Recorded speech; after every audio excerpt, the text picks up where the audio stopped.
तो America, Israel और Iran जंग अब और खतरनाक मोड़ लेता चला जा रहा है। नमस्कार, मैं हूं नीलू। ईरान ने दावा किया है कि उसने इजरायल के सबसे बड़े ऑयल रिफाइनरी कॉम्प्लेक्स पर मिसाइलों से हमला किया और यह हमला दिखाई भी दिया है। कई सोशल मीडिया साइट्स पर हर जगह इस हमले की तस्वीरें साफ तौर से दिखाई दे रही है। यह हमला हाइफा बे स्थित बजान ग्रुप की रिफाइनरी पर किया गया और इसे इजरायल की ऊर्जा व्यवस्था की रीढ़ माना जाता है। ईरान की इस कार्रवाई ने पूरे क्षेत्र में हलचल मचाकर रख दी है। खास बात यह है कि इस रिफाइनरी का संबंध भारत और इजरायल के आर्थिक हितों से भी जुड़ा जाता है। ऐसे में इस हमले के बाद सवाल उठने लगे हैं कि क्या हाइफा अब युद्ध का सबसे बड़ा निशाना बनने जा रहा है, क्योंकि बीते कुछ दिनों में हमने देखा है, चाहे वो तेल हो या फिर गैस हो, हर डिपो पर, हर रिफाइनरी पर, हर बेस पर इसी तरह से हमला किया जा रहा है, जो कि अच्छे संकेत नहीं माने जा रहे हैं। ईरान के इस्लामिक रिवोल्यूशनरी गार्ड कॉर्प्स यानी IRGC ने कहा कि यह हमला खैबर शिकन सॉलिड फ्यूल बैलिस्टिक मिसाइलों से किया गया। ईरान का दावा है कि यह कार्रवाई हाल ही में ईरान के तेल डिपो और ऊर्जा ढांचे पर हुए अमेरिकी और इजरायली हमलों के जवाब में किया गया है। कि ईरान लगातार कह रहा है कि अगर उसके ठिकानों पर निशाना, खास तौर पर ऊर्जा ठिकानों पर अगर निशाना किया जाता है तो फिर इसका बदला और जवाब दिया जाएगा। अब उसी जवाब के तहत चाहे वो कतर हो, सऊदी अरब हो और अब हाइफा हो, इसको देखा जा रहा है। सोशल मीडिया पर कई वीडियोस भी सामने आए हैं। हमें रिफाइनरी के आसपास के धमाकों और आग के दृश्य इस सोशल मीडिया पर जो फुटेज आए हैं उसमें दिखाया जा रहा है। हालांकि इस्राएल की तरफ से अभी इसको लेकर बहुत ज्यादा जानकारी नहीं मिल रही है, लेकिन हाँ, ये कहा गया है कि हाइफा पर हमला ईरान ने किया है। हालांकि इन वीडियो की स्वतंत्र पुष्टि अभी तक नहीं हो सकी है। बैलिस्टिक मिसाइलों से हमला हुआ है क्योंकि हाइफा बे में स्थित बाजान ग्रुप की रिफाइनरी इजराइल की सबसे बड़ी तेल प्रसंस्करण सुविधा मानी जाती है।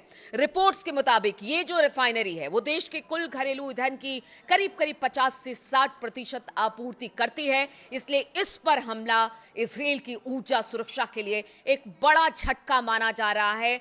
और इससे पहले अगर बात की जाए तो इसी को जून 2025 में भी निशाना बनाया गया था।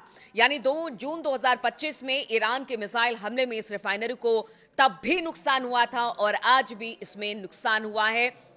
पहले की बात की जाए, जब नुकसान जून में जो 12 दिन का युद्ध था उसमें जो नुकसान हुआ था उसमें 3 लोगों के मारे जाने की, जो कर्मचारी वहां पर काम कर रहे थे, उसकी मौत की भी पुष्टि हुई थी और कई लोग इसमें घायल हुए थे। और एक बार फिर से इस तेल रिफाइनरी को हाइफा के ईरान ने निशाना बनाया है। और देखिए, कहा जाता है कि ठीक जैसे ही निशाना बनाया गया है वैसे ही इजराइल की कई जगहों की जो बिजली सप्लाई थी वो ठप हो गई, कई जगह पर बत्तियां गुल हो गई और अंधेरा छा गया। यानी आप समझिए कि कितना महत्वपूर्ण ये ऊर्जा के लिहाज से इजराइल के लिए माना जा रहा है।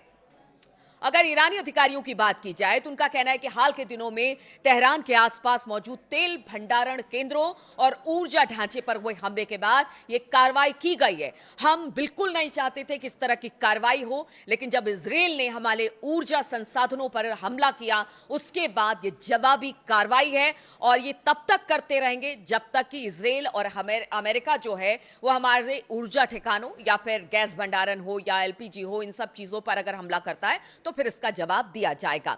और ईरान ने साफ संकेत दे दिया है कि अगर उनके ऊर्जा संसाधनों को निशाना बनाया गया तो फिर वो इजराइल के महत्वपूर्ण औद्योगिक और आर्थिक केंद्रों पर जवाबी हमला करेंगे। और ये जवाबी हमला कल हमने देखा हाइफा में जो तेल रिफाइनरी है उस पर किया गया। हाइफा के बाजान रिफाइनरी इजराइल की सबसे बड़ी तेल रिफाइनरी है और देश की कुल ईंधन जरूरत का लगभग आधा से ज्यादा हिस्सा यहीं से वो अपनी आपूर्ति करता है, यानी पूरा करता है। यदि इस तरह की रणनीतिक जगह पर हमला होता है तो सीधा सीधा इसका असर देश की ऊर्जा आपूर्ति उद्योग, सैन्य लॉजिस्टिक्स पर भी पड़ सकता है। इसलिए इस हमले को सिर्फ सैन्य कार्रवाई नहीं बल्कि आर्थिक और रणनीतिक झटका भी माना जा रहा है।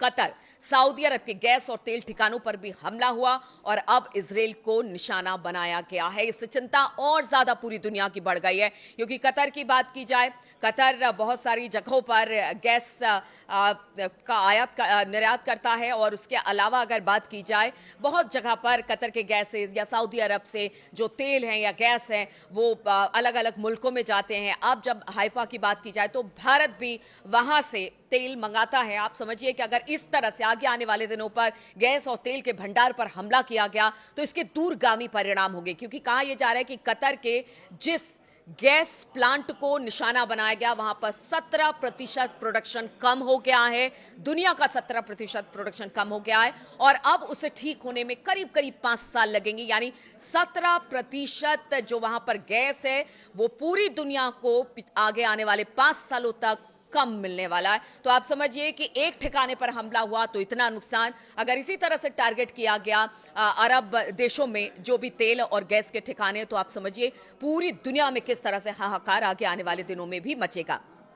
अब दूसरी बड़ी खबर आपको बताती है, ईरान ने पहली बार अमेरिका के सबसे महंगे F-35 स्टिल्थ फाइटर पर हमला किया है। CNN ने बताया कि US F-35 लड़ाकू विमान ने मध्य पूर्व में एक US एयरबेस पर आपातकालीन लैंडिंग की है, ऐसा तो कहना CNN का है, लेकिन ईरान का कहना है कि उन्होंने मार गिराया है। पायलट जख्मी हुआ है, बुरी तरह से डैमेज F-35 को हुआ है। माना जा रहा है कि विमान पर ईरान की तरफ से हमला किया गया था। US सेंट्रल कमांड के प्रवक्ता कैप्टन टिम हॉकिंस ने कहा कि 5वीं पीढ़ी का ये स्टेल्थ जेट ईरान के ऊपर एक लड़ाकू मिशन पर था और तभी ईरान ने इसको मार गिराया। हालांकि अमेरिका का कहना है कि आपातकालीन लैंडिंग था, कारण क्या था यह नहीं बताया गया, लेकिन ईरान दावा कर रहा है कि उसने F-35 को मार गिराया है। हॉकिंस ने कहा कि विमान सुरक्षित है और इस घटना की जांच की जा रही है। यानी बहुत स्पष्ट तौर से अमेरिका ने इस पर कुछ भी नहीं कहा है, लेकिन रक्षा सचिव पीट हेग्सेथ ने गुरुवार सुबह कहा था कि अमेरिका निर्णायक रूप से जीत रहा है और ईरान की हवाई सुरक्षा पूरी तरह से ध्वस्त हो चुकी है। तो फिर सवाल ये उठता है कि अगर ईरान के एयर डिफेंस पूरी तरह से ध्वस्त हो गए तो फिर उसने F-35 पर कैसे हमला किया? ऐसा पहली बार है जब ईरान ने किसी अमेरिकी F-35 स्टिल्थ फाइटर जेट पर कामयाबी से हमला किया और उसे मार गिराया है। अब देखिए ये जंग बहुत तेजी से आगे बढ़ रही है। अब ये ऊर्जा तकनीक पूरे अरब मुल्क, चाहे वो ईरान हो, इजराइल हो या बाकी गल्फ के अलग अलग कंट्रीज हो, कतर हो, ओमान हो, बहरीन हो, UAE हो, हर जगह पर अब हमले हो रहे हैं। ऐसे में कहा यह जा रहा है कि ऊर्जा पर, अगर ऊर्जा संसाधनों पर हमला होता है तो फिर इसके दूरगामी परिणाम होंगे। हालांकि ईरान ने साफ कर दिया है कि अगर उनके ऊर्जा ठिकानों पर हमला होगा आगे भी तो वो हमला करेंगे। इधर ट्रंप का भी बयान आ गया, उन्होंने कहा कि इजराइल ने हमला किया था ऊर्जा ठिकाने पर ईरान के, मुझे पता नहीं था, लेकिन अब आगे से इजराइल ऐसा नहीं करेगा।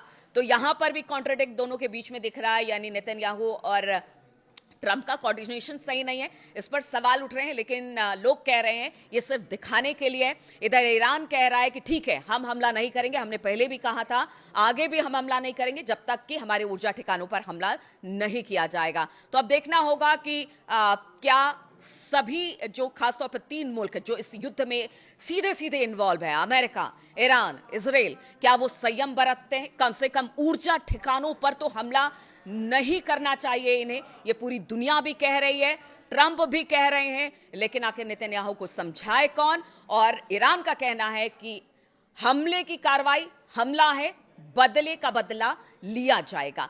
तो इस तरह की कार्रवाई के साथ अब ये जंग धीरे धीरे आगे बढ़ती चली जा रही है। आगे और किस तरह की खबरें सामने आती है ये लगातार हम आपको अपडेट करते रहेंगे। फिलहाल बहुत बहुत शुक्रिया मेरे साथ जुड़ने के लिए।